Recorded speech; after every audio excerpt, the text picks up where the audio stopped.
Good evening, everyone, and welcome to the Orange County School Board's regularly scheduled meeting for Tuesday, August 30th, 2022. Thank you so much for joining us this evening. Board members are attending in person with the exception of Member Gould, who is not with us this evening. I also want to remind the public that board members will not be engaging in outside electronic or digital communication during the meeting so that we can focus on the meeting entirely.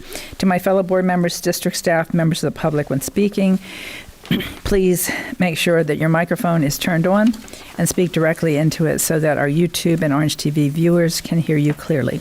And again, thank you so much for participating in this evening's meeting. We will now start our meeting with a moment of silence followed by the Pledge of Allegiance, and I invite you to join us.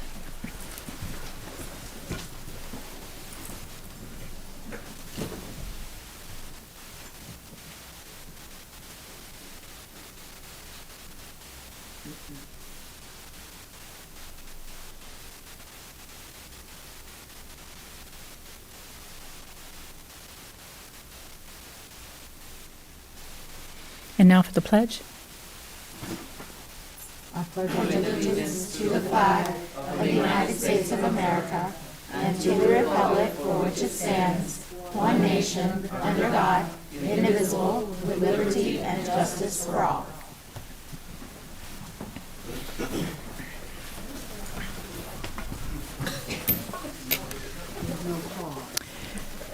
And Dr. Vasquez, I believe I'm correct that we have no recognitions this evening? All right, thank you. We are, though, proclaiming September 22nd, September 2022 as National PTA Membership Month here in Orange County, Florida. And I'm going to ask if the PTA President, Kelly Crumbacher, and her first Vice President, Juliet Childs, if they'll come to the podium to read the proclamation. And if I have messed up your name, I'm apologizing in advance. Crumbaker. I know when I said it, I'm like, I know my phonics better than that. I got it. You got it? Okay, good. We're resourceful.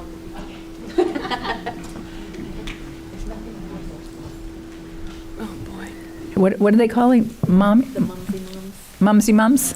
Yeah. Otherwise known as the mumsy mums. That's new for us. Yeah. We might use that.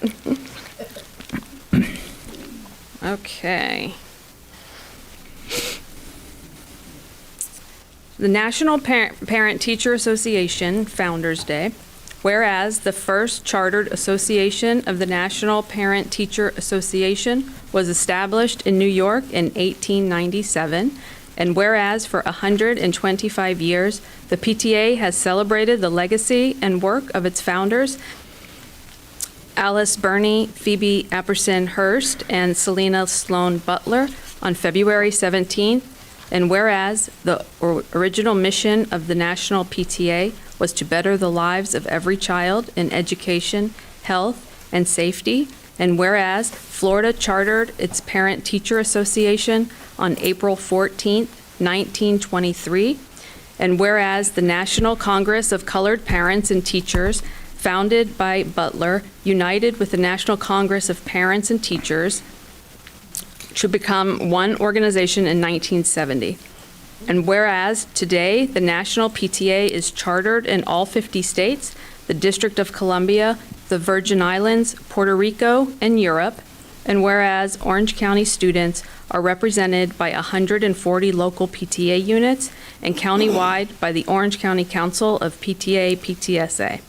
And whereas PTAs are committed to furthering its mission of making every child's potential a reality through family-school partnerships, community outreach, and advocacy, along with continuing to serve as a powerful voice for all children, be a relevant resource for parents, and be a strong supporter of public education. And whereas through advocacy and family and community education, the National PTA has established programs and called for legislation that improves our children's lives through the creation of kindergarten classes, child labor laws, public health service, hot and healthy lunch programs, juvenile justice system, mandatory immunizations, arts and education, and school safety. And whereas OCPS, Parent and Family Engagement Department, supports the mission of the National PTA through its Parent Academy, which empowers, engages, and educates families and caregivers by providing high-quality training sessions, resources, and access to skills and services. Now, therefore, be it resolved that the School Board of Orange County, Florida does hereby proclaim September as National Parent Teacher Association in Orange County Public Schools. I think Ms. Crumbaker, thank you so much for reading that. And if anybody hasn't joined their local PTA, I can give you a link. Thank you. Thank you. Thank you. And Ms. Childs, did you have anything you wanted to add? You get the easy part. You don't have to read. I'm just honored to be here. Okay. And Ms. Gallo, Member Gallo, do you have anything you want to add? As a mumsy mom of all mumsy moms. I'm the momsy mom. I'm happy to be a momsy mom. I know that we do this proclamation, but I just love that we recognize all the hard work that our parents, our moms and our dads, because it's not just momsies, it's dadsies too, that they do in our school every day. We couldn't do what we do without y'all. Like, you provide such, you're so important to the makeup of OCPS. I can't overstate that enough or understate that enough. So I'm just thrilled that we have this partnership. I look forward to many more years partnering with the PTAs, and I just wanted to say thank you. Thank you. And our next proclamation is proclaiming September 9th, 2022 as Fetal Alcohol Syndrome Disorders Awareness Day in Orange County Public Schools. And in lieu of reading the proclamation, I do just want to make a few brief comments. Having known someone who has adopted children who have fetal alcohol syndrome disorder, that is very, very serious.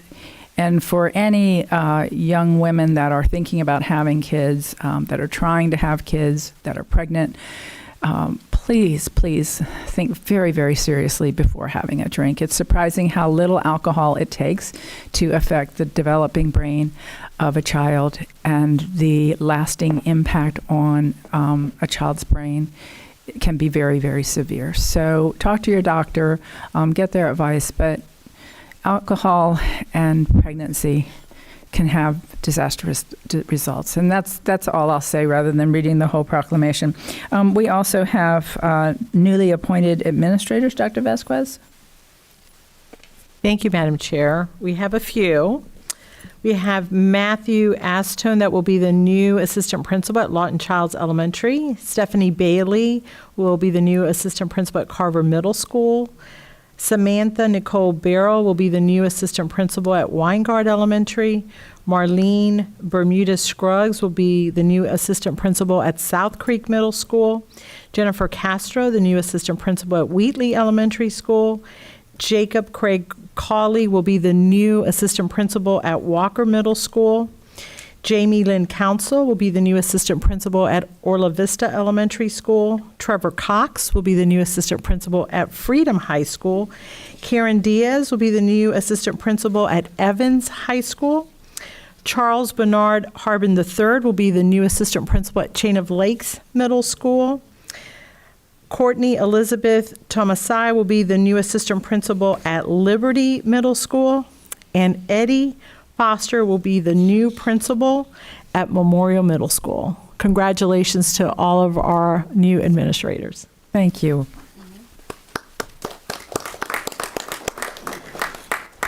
Next, we'll have a strategic plan update on mental services for the fiscal year 22-23. And Dr. Vasquez, you're recognized. Thank you, Madam Chair. We are excited to bring to the board an update on all of the mental health support services that we have available. Mary Bridges, who is no stranger to the board, will kick us off, and then Ms. Beckler, the new Director of Mental Health Services, will be doing the presentation.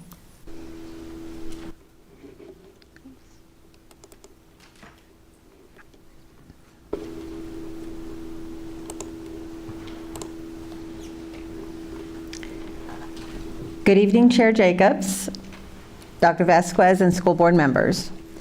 Tonight, the strategic plan update will focus on mental health services. The OCPS mental health framework is intentionally aligned with the vision, mission, values, and objectives of the OCPS strategic plan. The Student Services Department is comprised of 4 teams: mental health, social, psychological, and academic services. They all collaborate to provide 3 tiers of mental health resources and services. The Student Services team is part of the Chief Academic Office and collaborates with other departments across the district. We know providing wraparound services is a proactive way to mitigate student mental health. Therefore, the Student Services team has collaborated with DCF and law enforcement last year to locate over 1,300 students who did not immediately return once face-to-face instruction returned. Student Services also worked with the McKinney-Vento team to assist homeless families and has been working with various community partnerships.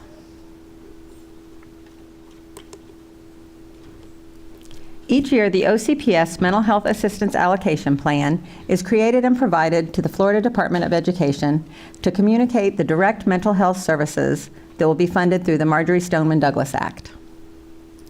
This plan details the evidence-based programs that will be used to ensure all students have access to the level of mental health services they require to be successful in school. OCPS will focus on 2 goals for mental health this year. The first goal is to increase the number of students that display positive self-management skills in the classroom. Through survey data from the 2021-22 school year, information was captured to show that 69% of our 3rd through 5th grade students and 60% of our 6th through 12th grade students showed favorable results in self-management skills. The goal for the 2022-23 school year will be for 75% of the elementary school students and 69% of the secondary students to show favorable safe management skills. The second goal is to increase the availability of Tier 2 and Tier 3 direct mental health services. These services are normally provided by school social workers, licensed mental health counselors, and school psychologists. OCPS is working towards more than doubling the amount of school social workers in the district. Last spring, we had 119 school social workers throughout the district. As of today, we have 164 social workers. We hope to have as many as 254 by June of next year. With the hiring of new social workers, we now have full-time social worker positions in all our high schools, middle schools, and K-8 schools. They are supervised and monitored by the school administration. We hope to hire enough itinerant social workers so that each one will only serve 2 elementary schools. To increase our ability to provide Tier 3 counseling support, we are hiring additional mental health counselors, which are monitored by the Mental Health Services team. We have hired 13 mental health counselors since June. We added 11 school psychologists to the team so that each psychologist would only have 2 schools to serve.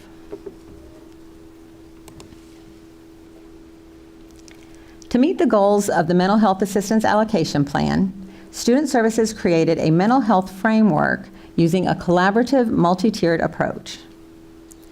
Each school has a mental health designee who facilitates the collaboration between the school team and the district team to support all students depending on their level of need.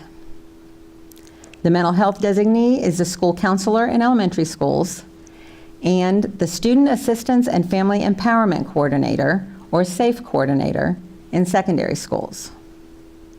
The school-based social worker supports the SAFE coordinator in this role at the secondary schools. Students need to feel safe and supported to be successful. The mental health framework supports this vision of student success.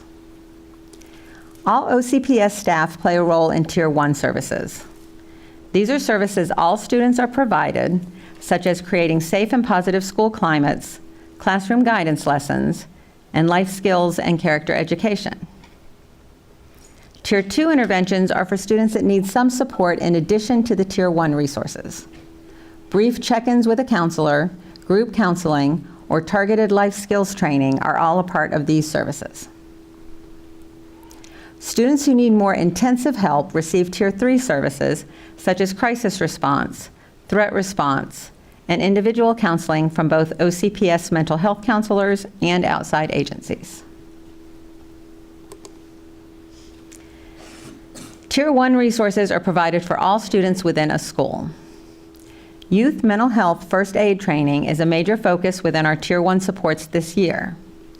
This training is for staff, not students, and helps staff learn how to identify students who may have a mental health need, and teaches a process to refer the student to the appropriate student services personnel.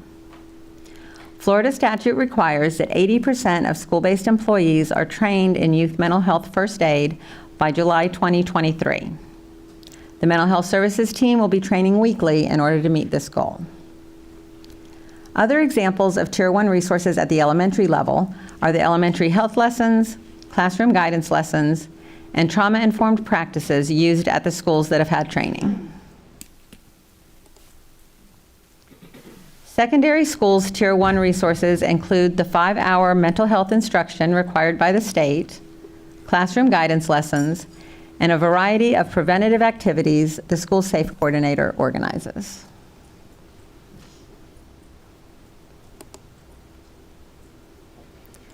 Personnel, including school counselors, school social workers, school psychologists, and SAFE coordinators, all provide Tier 2 services, including small group counseling, small group life skills training, and regular check-ins. OCPS collaborates with outside agencies as well for Tier 2 services such as grief or loss groups. Tier 3 services are for students with more intensive needs. They include crisis response anytime a traumatic event occurs within the community or school, and threat response for students who have suicidal ideation or deal with self-harm. Individual counseling is provided by OCPS mental health professionals and by outside community partners. The most important piece of providing mental health services is to ensure students, staff, and parents are all aware of the services and resources and understand how to access them. Internally for staff, we have several digital handbooks and training modules within our Canvas pages. Every school now has posters that describe all tiered levels of services and who at the school to contact in order to get those services. Externally, for parents, we have our Student Services website, the OCPS Community Connect search engine, hand cards, social media sites, and presentations at parent events such as Parent Academy. The mental health services team will reach out to PTA and PTO groups at schools and work with parent liaisons so that these people can assist with communicating with the parents. We also have mobile crisis units within the community, and they can be contacted by dialing 211 if a student is in crisis at home. Any student or parent who has concerns about the mental well-being of themselves or their child should contact the mental health designee at their school. Again, this is the elementary school counselor at elementary schools or the middle school or high school SAFE coordinator. They will help connect the student and family to the appropriate resources within OCPS or the community. Thank you. Now to Dr. Vasquez for comments. Thank you, Mary. And I do want to publicly thank both the district team and all of the support personnel we have in our schools who have been working so hard to ensure our children are getting services in the area of mental health. It's been an incredible lift with the number of personnel that we have added in such a short period of time, and we are excited about bringing on board more support for our students. Madam Chair? Thank you, Dr. Vasquez. Let me call on Vice Chair Byrd first.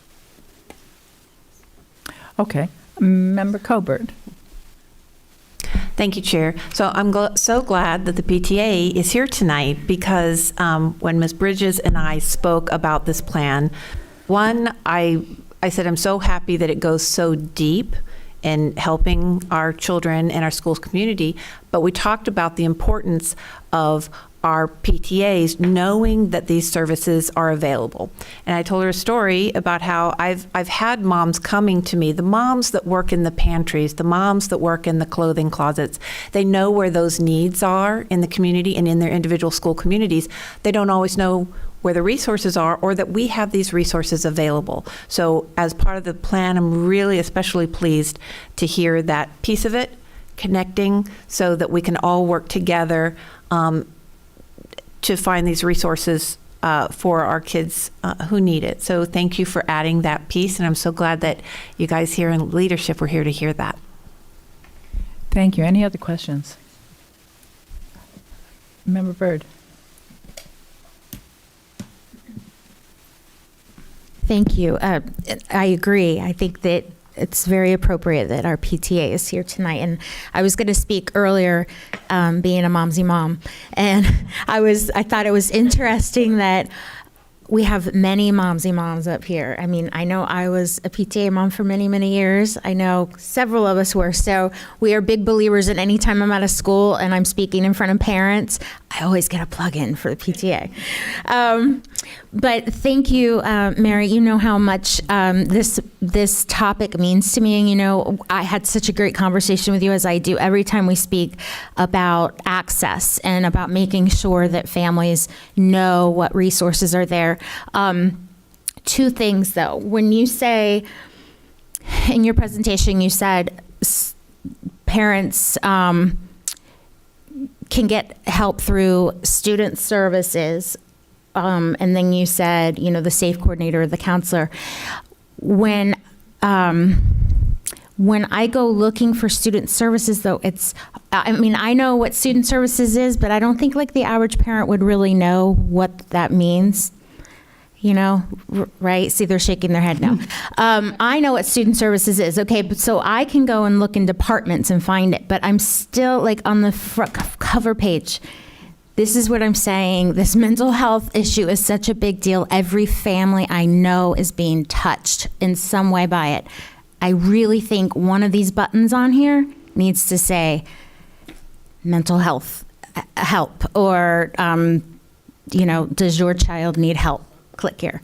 Like, it's that simple, because I think telling them at the beginning of the year, maybe at an open house, this is our SAFE coordinator.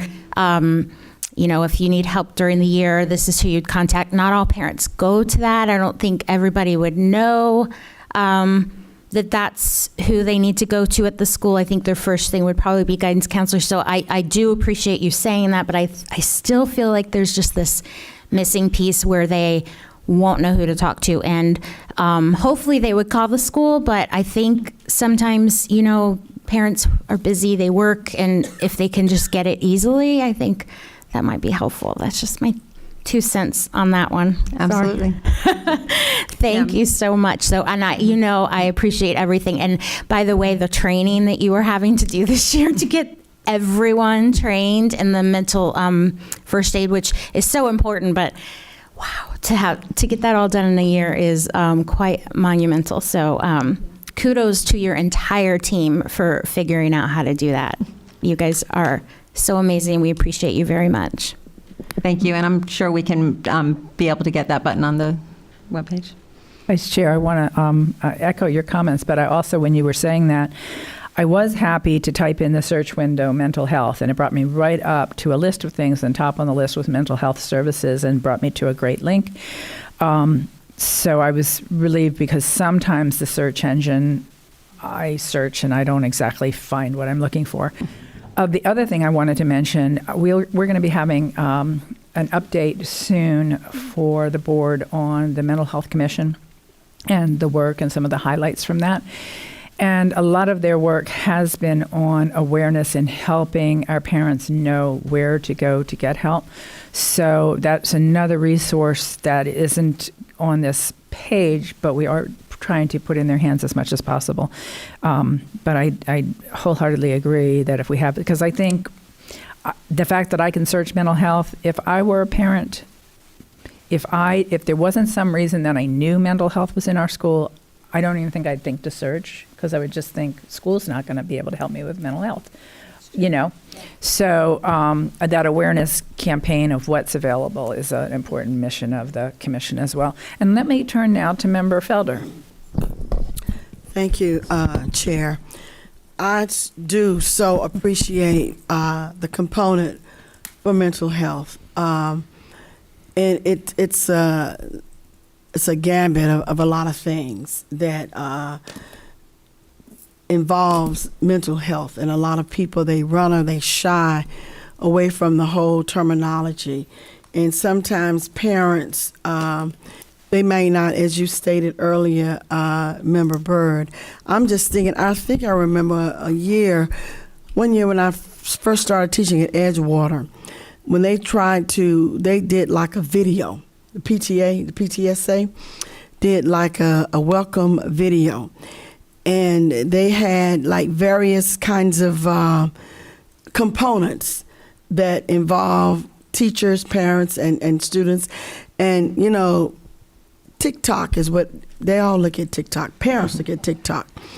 And I'm just thinking, Instagram too, that I have a little dramatic flair. I don't mind helping you with this, but No. I think that, we're on such a roll now with getting people involved with PTSA and understanding this whole ideology behind mental illness and mental health.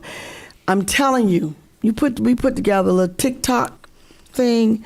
Listen, I guarantee you, you will get the kind of participation and some of the questions answered, because that's what they look at. That's what they see. We're living in a society now that have become quite visual. And I have learned since my time, not just on the board, but even teaching in this district, there's a lot of talent in this district. There are a lot of venues that we use to try to engage learning, not only with students, but with parents, but with this mental health, because we need it. We're still in it, but we've just come through a fierce pandemic. You understand? And we still have not gotten a hold of that thing, and how it has really, really affected our children and our parents. So I think it's a suggestion, like I said, my services available. But we need to put together a TikTok video, I'm telling you, so you can draw them in. But thank you for your work. Thank you for your dedication to public education. Thank you. You're welcome, and we have your name down, so we will be calling you now. Member Lopez.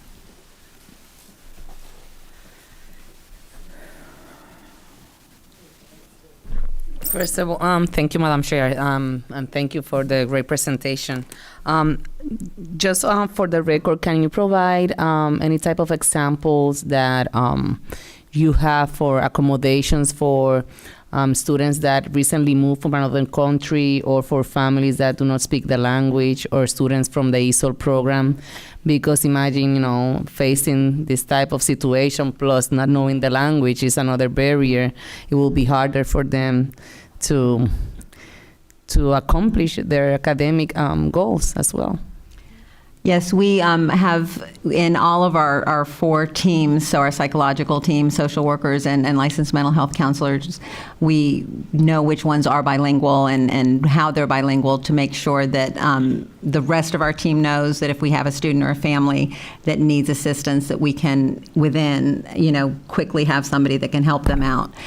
With our SEDNet partners, we have I believe 2 of our SETNet partners that are completely bilingual and a Hispanic that can help, and our Community Connect website, our search engine that we have, also provides us information for any outside community partners or agencies that can help. We also, with our Tier 1, when we're talking about just our social emotional learning, there's components in some of those curriculums that really help with ELL students, and also with the displacement of moving and coming in from a foreign country and things like that. So we do have lessons that are available. So can we transfer personnel to another school to help those students? For example, if we have a social worker that do not speak another language, how it works? Do are we looking for people from translations or? With our itinerant members, so with our psychologists and with our social workers that are itinerant, they would just, yes, the social worker that's assigned to that school would call up and say, we need a bilingual social worker to come help with this family, and then a bilingual social worker that is assigned to another school would come and work with that family. Sometimes they, swap for a couple of days, or they just come, but we just have those bilingual, and we have a few district bilingual employees that aren't assigned to schools that can go out as needed. Are we communicating about these services with the main languages in the district, like Creole, Spanish, and where can they find that information if we have it in other languages? Yes, most of our communications that go out to parents, we do in all the main languages. We can work and look at all of our other resources and make sure that we're having those in any languages that employees might need, or that parents, anything that we send out to parents, we try to translate into at least the 5 major languages. Okay, thank you. You're welcome. All right. Thank you very much. Excellent presentation. Great work. Thank you. All right, Dr. Vasquez, are there any changes to the agenda? No, Madam Chair, there are no changes to the agenda. Okay, seeing there are no changes, the chair will entertain a motion to accept the agenda as advertised. So moved. Colbert moved. Is there a second? Second. Second by Member Lopez. All in favor, please say aye. Aye. Opposed? Motion carries with all members present voting in the affirmative. Do we have any? We have no public hearings. We have no public comments because No, for the record, we had no call-ins and no yellow. Okay. And with no public hearings, we have next up the approval of the consent agenda. Is there a motion to approve the consent agenda? So moved. Oh, down here? Sure. Okay. Castor-Dental. Castor-Dental? Okay. Member Castor-Dental, is there a second? Second by Vice Chair. All in favor, please say aye. Aye. Opposed? Motion carries with all members present voting in the affirmative. Okay, non-consent.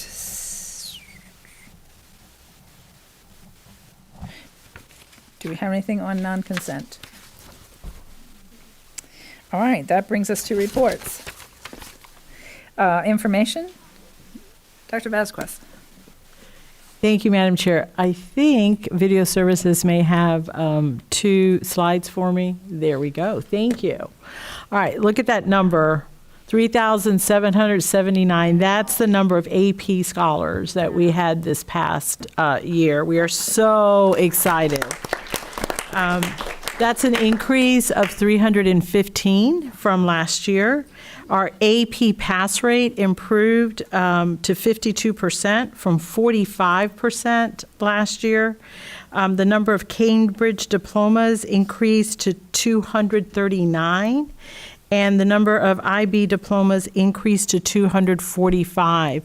The team is disaggregating the data, so we'll be able to provide more for you as far as subgroups, but we are so pleased at how successful our students have been in acceleration. Next slide, please. Another lovely number, 6.9 thousand. This is the number of parents that we've been able to reach. On Wednesday, August 24th, at noon, we held our first Parent Academy Lunch and Learn on the topic of understanding the new fast progress monitoring assessments. And we had over 600 families that joined at some point during the lunchtime, and they were able to answer a total of 255 questions that our parents had. But what's most important and speaks to the outreach is that since last Wednesday, the video has been viewed by over 6.9 thousand times. So it's a resource for our parents. I know we had a speaker that spoke about FAST, and we acknowledge that the state had some issues through the first rollout, but we're hopeful that they've worked out those problems. We are going to have our next Lunch and Learn on the 15th of September. So parents, make note, and hopefully you can tune in for another helpful meeting. Additionally, I wanted our families to know that on our website, under Current Families, you can click, and we have added under Parental Rights the recently created resource page from the Department of Education on parental rights, and so you can access it and have access to that information. And finally, it's hard to believe that Thursday is September the 1st, and it's my official first day as superintendent. I'm so excited. And I wanted to share what some of my day is going to look like. So I'm starting off at 6:30 in the morning at Boone High School, meeting with a group of students to hear from them about what's going well, what are some things that are not going so well, and what do they need. Then I'll be coming back to RBELC, and I'm going to be filming Mondays with Maria. If you haven't had a chance, you can Google Mondays with Maria. It's our attempt to reach out again to our community and help them learn a little bit more about our growing district, and we're excited about that. Then I'll be attending the Foundation for Orange County Public Schools board meeting. Then I will be moving on to OCPS ACE, and I'll be visiting classroom and meeting with teachers. I'll be having lunch at the Pine Hills bus compound with drivers and bus monitors. From there, I'll be visiting Washington Shores Elementary School, and I'll be visiting classrooms and visiting teachers as well. And then I'll end my day by meeting with some parents of students with disabilities. So I'm very excited for what lies ahead for me and for our district, and thank you for providing me the opportunity to lead the district. Wow, what a perfect day, first day. Wonderful. Vice Chair. Wow, that is quite an impressive day, Dr. Vasquez. Boy, you're hitting it all in one day. That's impressive, and filming a video all on top of it. It's just we're very thrilled, and we're very excited to have you. And I've been visiting schools as many other school members have, and I will tell you that every school I've been to already, there is just this joy and this renewed sense of excitement and hope and empowerment, and everything just feels a little, I don't know, light and airy. So thank you for having a part of that. So we're all very excited. I wanted to real quick on your slides, the one about the Parent Academy, that would be a really good thing to put on TikTok, Member Felder. Yes. A link, a thing you could click to the Parent Academies. Yeah.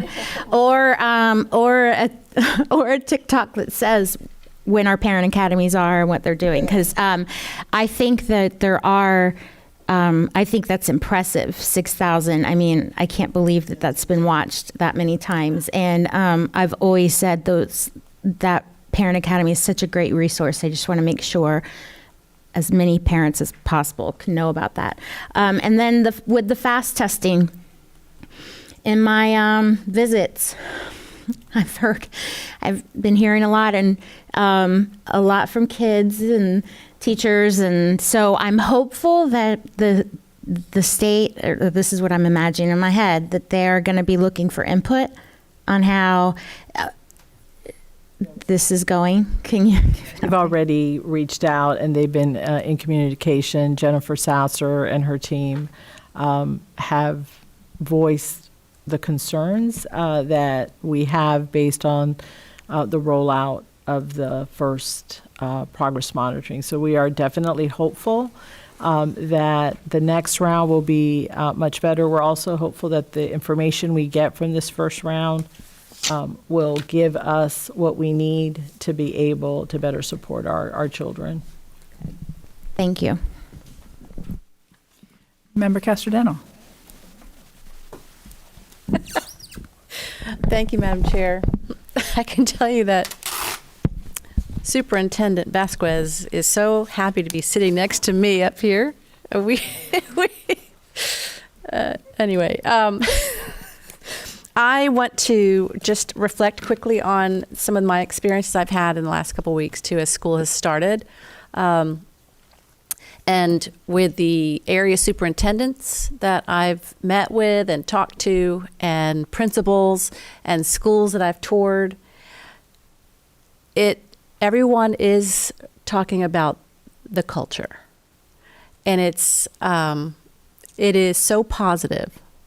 And I am so happy to hear that. I'm not the one who initiates the conversation. It's coming from elsewhere, and it sounds like everybody's on the same page, and I'm so happy to hear that. I would like I appreciate that you're spending your first day going to the bus compound. Oh, yes. And talking to the bus drivers and hearing what their concerns are. I think that's vital to really hear from them firsthand. And I hope that you will share what they discuss with you, with us. And then also, I appreciate your openness and your willingness to talk about anything that I bring to you, and your responsiveness, and I treasure that, so thank you. And then I'm so happy that you are following through on the teacher advisory committee. Mm-hmm. And it's not an easy task to come up with my 3 teachers to nominate, but I appreciate that is in the works and that it's going to be a great committee, so thank you. Anyone else? All right, Ms. Enval. I don't have a lot of exciting things to report, but I do want to share that we all went to the Florida School Board Attorneys Association on Friday and Saturday, and it was so great to get together with our other school board attorney colleagues and discuss that we're all having similar successes and similar concerns. So that was good. And then also I want to turn it over to Mr. Palmerini to give you an update on Mater Academy in Narcoossee. Thank you, Ms. Senval. Members of the board, you've seen various correspondences from me. We addressed this in the August 16th work session, so I just wanted to give you an update.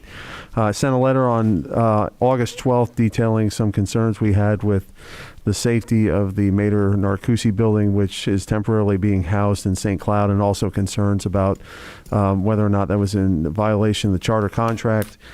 Subsequent to that correspondence, we had a meeting with Mater Academy. Mater also worked very hard, and I want to say this publicly, to fix all of the safety issues identified by the State Office of Safe Schools when they, and they did so very quickly, and our folks went out from our school choice department went out to check.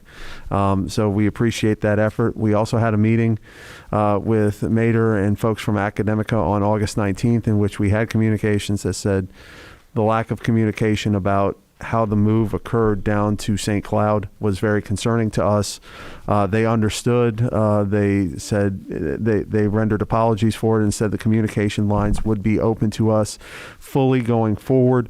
And that has been the case. We wrote them a letter on August 23rd saying, while we still think that it's a material breach for them to move there without a contract amendment, given this compressed time frame to when they're going to be in their building in October, that we weren't going to move forward with a closure proceeding. In the interim, they committed to giving us weekly updates on the progress of their building on Narcoossee Road. They have done so. I have forwarded those updates to you. So I believe this to be an aberration from an otherwise good charter partner, and that it won't occur again, and they've made that commitment. So I just wanted to report that to the board, since I reported to you on August 16th about the concerns we had. Thank you. Mr. Palmerini, thank you very much for that update. Dr. Vasquez, we have to change out your name. You are still Barbara Jenkins, so at our next meeting, you will be officially Dr. Vasquez. It's not September 1st. I was so excited to share about my first day that I forgot the last item. I really wanted to say thank you to our community for overwhelmingly approving our special millage, 82%. Yeah. Thank you, thank you, thank you.